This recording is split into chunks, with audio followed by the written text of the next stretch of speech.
Imaginez un instant que le soleil se couche pour la dernière fois sur un panneau solaire installé il y a 30 ans.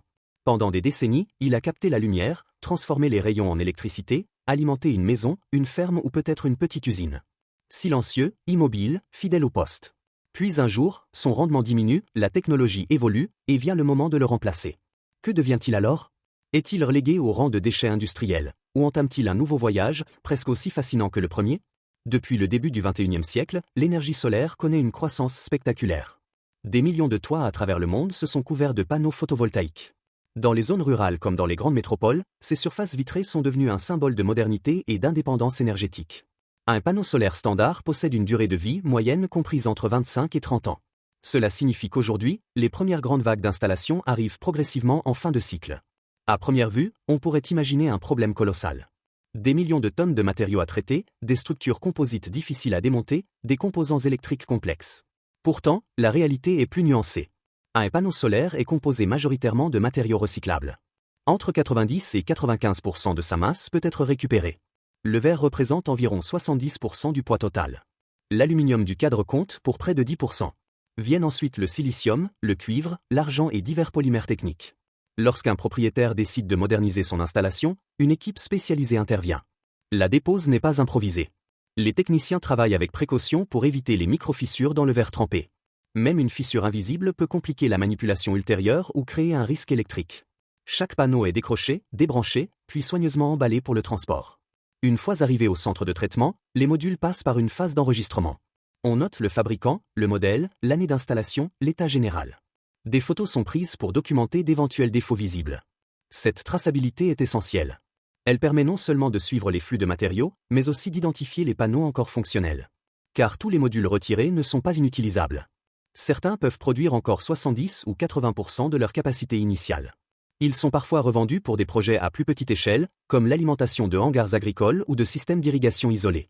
Les panneaux qui ne sont pas réemployés poursuivent leur parcours vers la ligne de démantèlement. La première étape consiste à retirer la boîte de jonction, située à l'arrière. Cette petite unité regroupe les connexions électriques. Des outils spécifiques décollent les adhésifs sans arracher la couche polymère protectrice. Les câbles sont ensuite sectionnés et regroupés pour la récupération du cuivre. Vient ensuite le cadre en aluminium. Sa séparation demande une pression maîtrisée pour ne pas briser les bords du verre. L'aluminium récupéré est particulièrement précieux.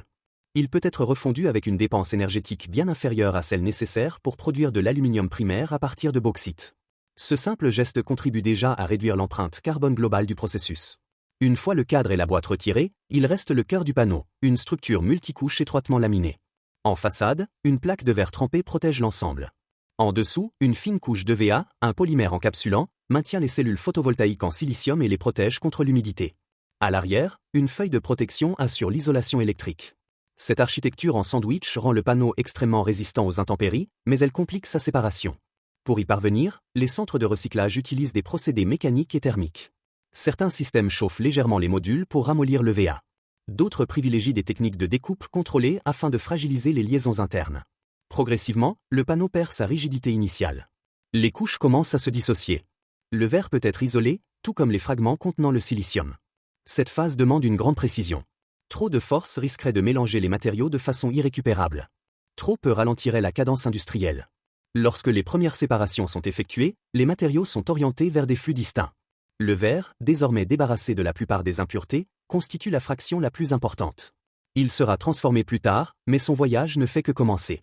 Les fragments contenant les cellules de silicium seront, eux, traités différemment, dans des étapes que nous découvrirons bientôt. Ce qui frappe dans cette phase initiale, c'est le contraste entre la simplicité apparente d'un panneau solaire et la complexité de sa seconde vie. Derrière chaque surface brillante installée sur un toit se cache une ingénierie pensée pour durer, et désormais, pour renaître. Car l'objectif n'est plus seulement de produire de l'énergie propre, mais aussi de prolonger la valeur des matériaux bien au-delà de leur première mission. Une fois les premières couches dissociées, le panneau n'est plus ce rectangle rigide et homogène que l'on connaissait. Il devient un assemblage de fragments, de plaques, de particules prêtes à entamer une transformation plus radicale. C'est ici que la dimension industrielle du recyclage prend toute son ampleur. Les éléments prétraités sont dirigés vers une unité de broyage contrôlée. L'objectif n'est pas de réduire aveuglément la matière en poussière, mais d'obtenir une granulométrie précise. Trop gros, les morceaux compliqueraient le tri. Trop fins, ils se mélangeraient et perdraient en valeur. Les ingénieurs ajustent donc la vitesse des rotors, la pression exercée et la cadence d'alimentation pour garantir un flux stable. À la sortie du broyeur, les fragments tombent sur un système de criblage vibrant. Plusieurs tamis successifs séparent les matériaux selon leur taille. Les particules fines, principalement composées de verre et de résidus de silicium, passent à travers les mailles les plus étroites. Les morceaux intermédiaires sont orientés vers d'autres lignes de séparation. Quant aux fragments plus volumineux, ils repartent pour un second cycle de broyage. Ce tri mécanique est complété par des technologies physiques. Des aimants industriels capturent les particules ferreuses invisibles à l'œil nu. Des séparateurs à courant de Foucault isolent les métaux non ferreux comme l'aluminium résiduel. Par différence de densité, certains systèmes utilisent même des flux d'air contrôlés pour séparer les éléments plus légers des plus lourds. Peu à peu, le flux autrefois mélangé se divise en matières distinctes et identifiables. Le verre représente la part la plus importante. Une fois purifié, il rejoint la filière verrière classique sous forme de calcin. Mais avant d'entrer dans un four, il doit être intégré à une recette bien précise. Le mélange verrier commence par du sable siliceux, source principale de dioxyde de silicium. On y ajoute de la soude pour abaisser la température de fusion, ce qui permet d'économiser de l'énergie. Le calcaire renforce la stabilité chimique et mécanique du verre obtenu. Selon l'usage final, d'autres minéraux peuvent être incorporés pour ajuster la couleur ou la résistance. Le calcin issu des panneaux solaires peut représenter entre 30 et 70% du mélange total. Son avantage est double. D'abord, il fond plus rapidement que les matières premières brutes. Ensuite, il réduit considérablement la consommation énergétique. Chaque augmentation de 10% de verre recyclé permet d'économiser environ 3% d'énergie. À grande échelle, cela se traduit par une baisse significative des émissions de dioxyde de carbone. Le mélange homogène est ensuite acheminé vers d'immenses fours industriels.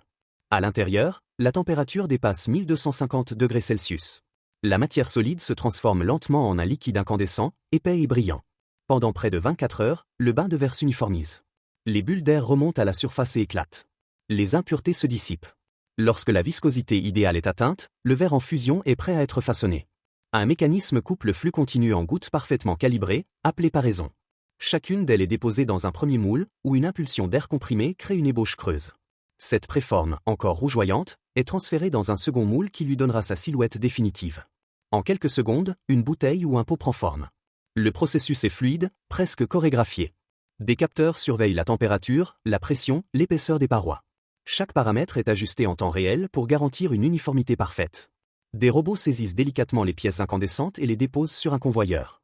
Commence alors la phase de recuisson. Les contenants traversent un long tunnel chauffé où la température diminue progressivement. Ce refroidissement contrôlé évite les tensions internes qui pourraient fragiliser le verre.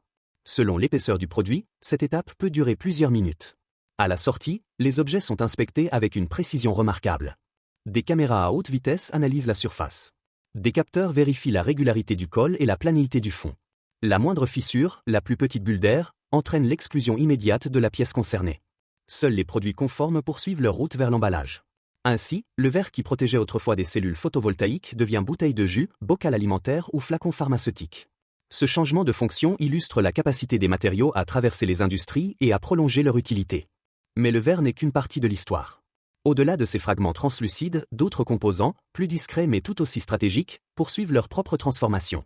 Le silicium, en particulier, ouvre la voie à un cycle encore plus surprenant que nous allons explorer maintenant.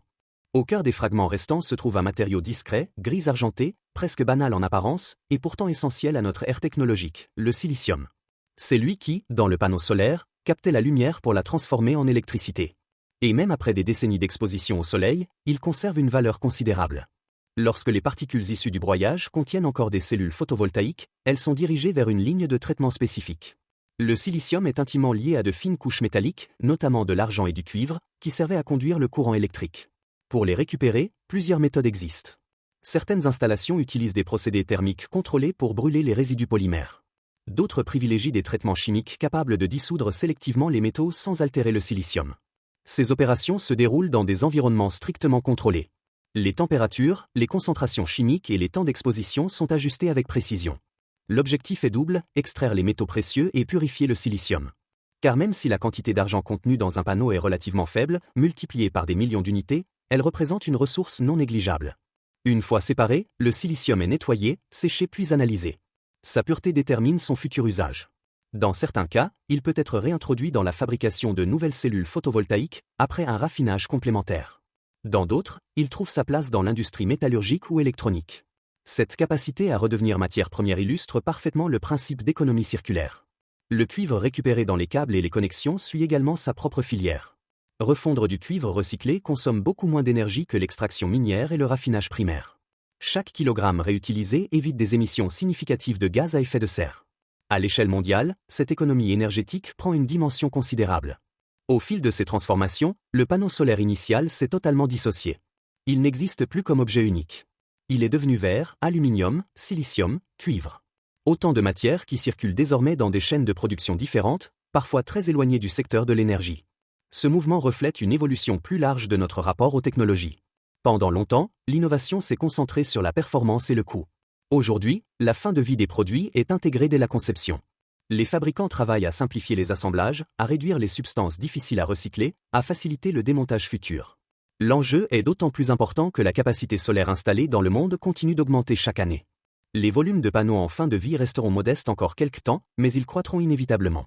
Anticiper cette vague permet d'éviter une accumulation de déchets et de transformer un défi en opportunité industrielle. Dans certains pays, des réglementations encadrent déjà la collecte et le traitement des modules photovoltaïques. Les producteurs sont tenus de financer leur recyclage, garantissant ainsi que les matériaux retournent dans le circuit économique. Cette responsabilité élargie encourage l'innovation et l'optimisation des procédés. Au-delà des chiffres et des machines, il y a une dimension presque symbolique dans ce cycle. Un panneau solaire naît pour capter l'énergie du soleil, source primaire de la vie sur Terre. À la fin de sa mission, ses composants sont fondus, refondus, remodelés, et participent à d'autres objets du quotidien. Une bouteille, un cadre en aluminium, un câble électrique, autant d'éléments qui continueront d'accompagner nos activités. Rien ne disparaît vraiment. La matière change de forme, d'usage, de contexte. Ce principe, bien connu dans la nature, s'invite désormais au cœur de l'industrie moderne. Le recyclage des panneaux solaires n'est pas seulement une solution technique, il représente une étape vers un modèle où chaque ressource est considérée comme précieuse. Alors, la prochaine fois que vous verrez scintiller une surface photovoltaïque sous le soleil, peut-être imaginerez-vous non seulement l'électricité qu'elle produit aujourd'hui, mais aussi les multiples vies qu'elle pourra connaître demain. Car derrière chaque technologie se cache une histoire de transformation continue. Et vous, pensez-vous que l'avenir de l'énergie passe autant par la manière dont nous produisons, que par la façon dont nous réinventons ce qui existe déjà ?